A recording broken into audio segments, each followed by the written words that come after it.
Didn't I tell you I was going golfing with my boss today? Geez, don't call me for stuff like that. When I frantically called my husband, the response I got was cold and distant. I had just received news that our daughter had been involved in a car accident. She was reportedly taken to the hospital, and despite the urgency, when I called my husband, who was out, he showed no signs of concern. I exclaimed, like, what are you talking about? She's your daughter too. But his demeanor remained unchanged. I don't care. Golfing with my boss is more important than she is. My name is Catherine. I'm a 42-year-old homemaker, living with my husband and daughter. My husband, Bob, who is 3 years older than me, works for a major company in downtown. We met at a party thrown by a mutual friend after I started my career. Back then, I found Bob, who was dedicated to his job as a businessperson, very attractive. When Bob asked me out, I was over the moon, and the day he proposed felt like I was on cloud 9. After getting married, I quit my job to focus on household chores and enjoyed a happy newlywed life. A year later, we were blessed with a daughter named Emily. Raising her wasn't easy, but my mother-in-law, who lost her husband and lived alone, was always there to help, which was a blessing. Now, Emily is in her sophomore year of high school. She studies hard, is active in school activities, and enjoys her life as a teenage girl, hanging out with friends and such. However, this year, there was a noticeable change in our previously harmonious family life. It started about 6 months ago. Right after a long weekend. Bob had planned a trip with his colleagues, so Emily and I spent the holiday just the two of us. On the last day of the holidays, Bob returned, so we were having dinner together as a family for the first time in a few days. At that time, Emily talked to Bob about her plans for after high school. While Bob was away, Emily had consulted with me about her future. She had already decided to go to college, and I had given her my blessing, so all that was left was to get Bob's opinion. Hey, Dad. I've been thinking. I want to go to college after high school, Emily said, nervously approaching the topic. I knew that Bob had been saving money for Emily's future, so I never doubted that he would support her decision. However, contrary to my expectations, Bob grimaced and replied dismissively. Why should I care? Do whatever you want. I was taken aback by his cold response and unintentionally let out a gasp. Bob immediately put down his fork, left the table without clearing his plate. As if he was in a bad mood, he stomped off to his room. Left behind, Emily and I were taken aback by Bob's unusually distant behavior. I wonder what got into Dad. Did I say something wrong? He's probably just tired from the trip. We'll discuss your plans another time. I tried to console her. Although Emily seemed uneasy, she accepted my explanation. However, the next day, Bob's cold attitude persisted. From that point on, Bob began to blatantly ignore Emily. He wouldn't talk to her at all and always acted indifferent. Moreover, he started going out more on weekends, and the time we spent together as a family decreased significantly. Given the atmosphere, discussing Emily's future became impossible. Feeling consistently ignored without understanding why, Emily began to resent her father. Even my attempts to mediate didn't help, and their relationship worsened. Concerned about the situation, I consulted with my mother-in-law, who had a good relationship with Bob. She even tried to scold him. However, that only made Bob angrier, leading him to snap, and he was like, mind your own business. To make matters worse, he even blamed me for discussing the issue with my mother-in-law. On the night my mother-in-law came over, after Emily locked herself in her room, Bob yelled at me. Why did you talk to my mom? Don't meddle. It's because you've been cold to Emily, isn't it? Why are you ignoring her now? You used to dote on her so much. When I finally mustered the courage to ask why, Bob just glared at me with annoyance and didn't answer. No matter how hard I tried to mediate between the two of them, Bob's attitude didn't change at all. Time went by without knowing the reason for his change. But considering his sudden change in behavior after he returned from the long weekend trip, it's reasonable to think something happened during the trip. Maybe someone filled his head with nonsense. It might be all in my head, but I can't figure it out on my own. So, I decided to talk to my mother-in-law and investigate the reason for Bob's change. Then, one day. It was Sunday, but both Bob and Emily were out since the morning. As I was doing my usual housework at home, I received a call on the landline just before noon. It was an unknown number displayed on my phone.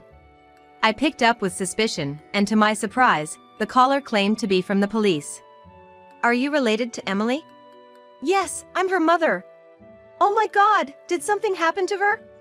With a sinking feeling, I asked the officer back, and the words I heard next were completely unexpected. The officer was like, "Actually, the bus Emily was on got into a traffic accident." I couldn't respond right away. I felt faint, and my hands holding the phone started shaking. Emily had told me she was going to the mall with friends, and apparently, she was on the bus at the time. According to the officer, a car from the opposite lane crashed into the bus, and Emily and her friend were taken to a city hospital. After hearing the details of the accident and hanging up, I was in shock and couldn't move for a while. But I knew I had to tell Bob quickly, so I rushed to call him on my cell. After more than 20 seconds of ringing, Bob answered. He grumbled like, "What is it?" Ignoring his tone, I frantically conveyed what happened to Emily. "Bob, this is serious. I just got a call from the police. The bus Emily was on got into an accident. She's apparently been taken to the hospital." As I explained, tears streamed down my face. But ignoring my panic, Bob coldly responded like so. "What do you want me to do about it?" Seeing no signs of him being disturbed, and feeling as if he couldn't care less, I got even more frustrated. "What are you saying? Please head to the hospital now. I'm going too." Before I could tell him the name of the hospital, Bob cut me off. "Huh? Didn't I tell you I have a golf outing with my boss today? I'm staying overnight and coming back tomorrow morning. Can't help it." True, he had told me a few days ago about a golf outing with his boss today. However, I was shocked by Bob's lack of concern about our daughter's accident. "How can you even say that? Emily is your daughter." Bob was like, "I don't care. Golf with my boss is more important than her. You go to the hospital on your own." He spat out before hanging up abruptly. I tried calling back immediately, but it seemed he turned off his phone. I sent a text, but given his attitude, I doubted he would reply. Even though they had been distant, Emily is his flesh and blood. How could he be so heartless? This incident completely shattered my trust in Bob, and I was certain I couldn't continue living with him. I decided on divorce, but heading to the hospital was my top priority, so I hurriedly left home. As he had declared, Bob didn't come home that day. He had said it was too far from the golf course, so he planned to stay at a hotel alone after golf. He even took the next day off work. When Bob came home the next morning, he was surprisingly cheerful, which was hard to believe for a father whose daughter had an accident the previous day. "Hey, what happened to Emily? Is she hospitalized?" Though Bob asked about Emily's condition, his casual tone made it clear he wasn't genuinely concerned. I was in the living room. Then I looked up to the sky and replied, "She's there." Seeing my downcast expression, for some reason, Bob looked pleased. "I see. Well, that's a relief. Once Emily's funeral is over, we can get divorced right away." Saying that, he pulled out a piece of paper from his bag and thrust it in front of me. It was an invoice from a lawyer who assists divorce procedure. By the way, it also served as a contract for lawyer consultation, and it already had his signature on it. I thought he was quite prepared, but since I had already decided to divorce Bob, it might have saved me some hassle. "All right, I got it." I quietly agreed to the divorce. Bob didn't even discuss the reason for the divorce, he just walked away to his room without saying anything else, as if he was done with me. The Bob who once cherished Emily and valued our family was gone. It was a harsh realization. But I didn't feel sad, only an increasing resentment towards him. Then, I called my mother-in-law and told her Bob was back, and contacted the lawyer. Within an hour, my mother-in-law arrived at our house, and Bob returned to the living room.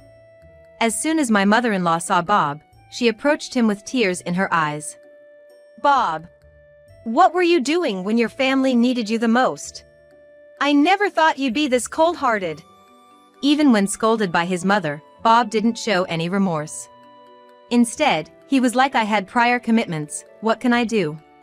And it was all her making a big fuss, looking at me with a mocking attitude. He continued, "Like I've been dying to get divorced. With Emily gone, I feel so relieved.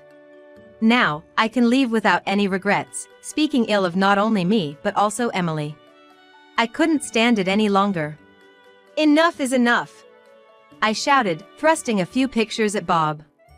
The pictures showed a man and a woman closely together, looking intimate.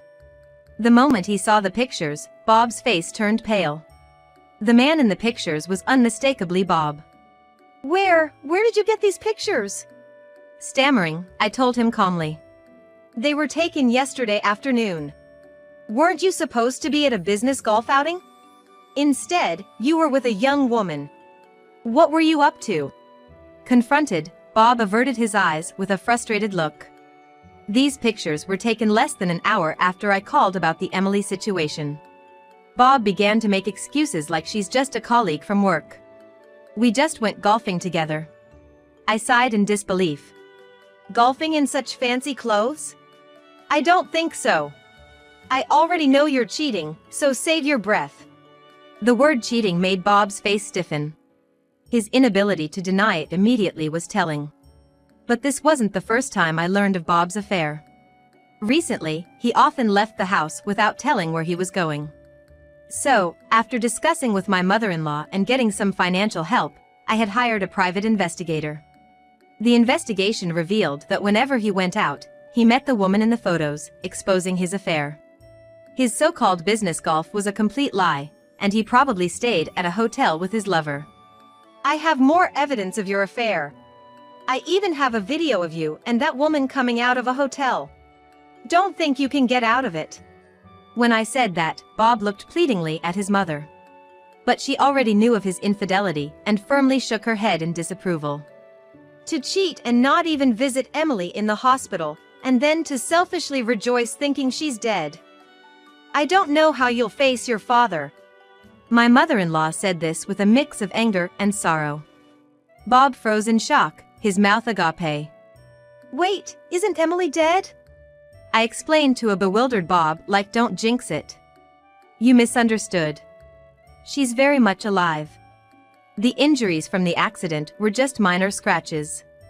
Emily was taken to the hospital yesterday, but she was fine and had no major injuries. The accident wasn't severe, so she came home the same day." Bob misunderstood my comment, looking up to the sky. "She's there," and assumed Emily had passed away. "Emily is on her school trip as planned. She'll be landing soon." "A school trip?" Bob was taken aback, his eyes wide. Bob, who didn't care about his daughter, had completely forgotten about Emily's school trip. The trip started today and was for 3 nights and 4 days. Emily had gone shopping for it yesterday. The doctor had said that there wouldn't be any issues with Emily going on the school trip, so she left as scheduled this morning. When I told Bob that Emily was up in the sky, she was probably boarding the plane. I used those words to indirectly blame him for not worrying about our daughter. "Oh, that's what happened? Well, I'm glad Emily is okay. I hope she enjoys her trip." "How can you say that now? You knew how much she'd been looking forward to this trip since sophomore year. But I guess you'd be just as happy if she had an accident. You probably forgot all about it." I sternly rebuked Bob, who tried to feign laughter. I didn't have a shred of affection left for him. No matter what he says in the future, I'm never gonna trust Bob again. Just then, an email notification popped up on Bob's smartphone. After reading the message, Bob's body began to tremble with anger. Shoving the screen in my face, he shouted like, "Hey! What the hell is this?" I looked at the screen with my mother-in-law. It was from Emily with a concise message. "I can't consider someone who prioritizes his affair over his family as my father. I'm cutting ties with you." It was as if she was sending a message to a stranger. It seemed that Emily learned yesterday about Bob's lie about playing golf when he was actually meeting his mistress. She probably sent the email after landing. Being bluntly disowned by his 17-year-old daughter, Bob's face, which was pale just moments ago, turned a deep shade of red from shame and anger. He glared at me and began yelling. He was like, "This is all your fault. Weren't you the one who cheated first?" I was completely lost. "What are you talking about? When did I ever cheat? Don't play dumb. Jessica told me." "Jessica? Who's that?" Then I remembered that the detective agency found out that the name of Bob's mistress was Jessica. According to Bob, Jessica had filled his head with baseless lies about me when they first started their affair. She told him that I had cheated on him and that Emily was fathered by someone else. The detective agency confirmed that he began his affair 6 months ago, right when the relationship between Bob and Emily started to sour. Since Jessica works at the same company as Bob, they likely started their affair during the long weekend. Jessica had been spreading outrageous lies, saying I had cheated in the past and had Bob raise Emily, a child fathered by another man. "But Emily doesn't look or act anything like me. It's natural for me to have doubts." Both my mother-in-law and I were rendered speechless at Bob's outburst. Thinking Emily wasn't his because of Jessica's lie, he began to resent her and treated her coldly. But he didn't want to divorce because he didn't want to pay child support. However, mistaking Emily's accident for her death yesterday, he was relieved thinking he could divorce without any complications. "You've got to be kidding me. So you believed a lie your mistress cooked up over your own family?" No matter how angrily I shouted, Bob just responded with a dismissive laugh. "I don't care whether it's true or not. I'm gonna divorce you and be with Jessica." Before I could retort, my mother-in-law stepped in. With a stoic face, she sighed deeply as she locked eyes with Bob. I realized she was livid. "I wonder where I went wrong raising you. I'm so ashamed. Did you forget that Emily looked just like you when she was a baby? She's definitely your child. I told you I don't care about that anymore." No matter how much she scolded, Bob remained defiant. Right then, someone knocked at the front door. I went to answer and brought the guest to the living room. Bob looked puzzled. The visitor was a man in a suit, around our age. Bob rudely asked, "Like, who the hell are you? Are you her lover or something?" Unfazed, the man handed Bob his business card with a smile. Bob accepted the business card with disbelief, but the next moment his eyes widened in surprise as he read. "A lawyer?" Yes, he was the lawyer I had hired with the help of my mother-in-law. I had consulted him about Bob around the same time I had the detective agency investigate. I had asked him to come over yesterday, anticipating that Bob would do something rash given the situation with Emily. I suspected it had to do with Emily, and I had a feeling Bob might have done something unthinkable. I told Bob, like, "Call your mistress over right now." Bob started panicking and was like, "Why would Jessica be involved?" At this point, the lawyer chimed in like, "It's quite unreasonable to say she's not involved. Call her now." Bob had no comeback to that. Realizing he had no way out, Bob begrudgingly contacted his mistress. About 30 minutes later, a young woman arrived at the house. Jessica looked like she was in her 20s and probably took a personal day off from work, just like Bob. She approached us with a disgruntled look. "What's this all about? I've got nothing to do with your family issues."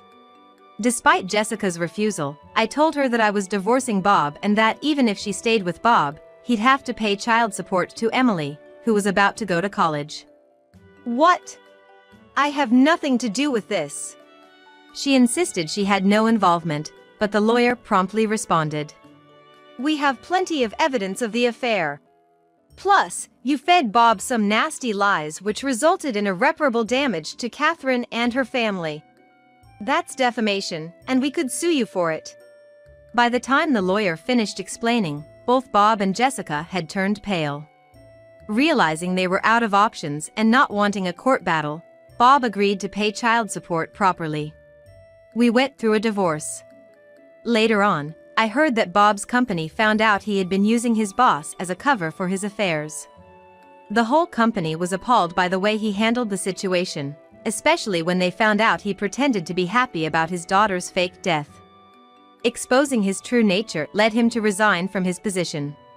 Trying to find a new job proved difficult as word of Bob's misconduct had spread within the industry.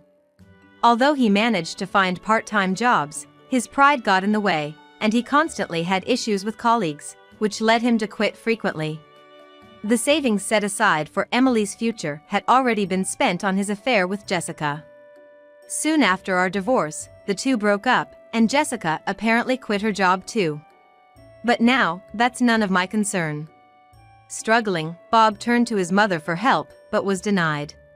He even tried to cozy up to me and Emily. He was like, "Please, I was wrong. Let's start over, the three of us." Of course, we rejected him. We blocked his contacts and moved to a new place with the help of his mother. Now, his mother lives near us, and we continue to maintain a close relationship. I have no idea what became of Bob, and I never want to be involved with him again. Freed from the stress of the troubled relationship with his father, Emily has been thriving in high school. Now, as a senior, she got accepted into her first-choice college. Congratulations, Emily! You did an amazing job. Thanks, Mom. It's all because you and Grandma supported me. Emily responded, tears streaming down his face. Since the college is commutable from our home, we plan to live together as we always have. I managed to find a job shortly after becoming a single parent and now work full-time. We have enough savings to cover Emily's tuition. I'm hoping for a bright future as we move forward, living happily with our family.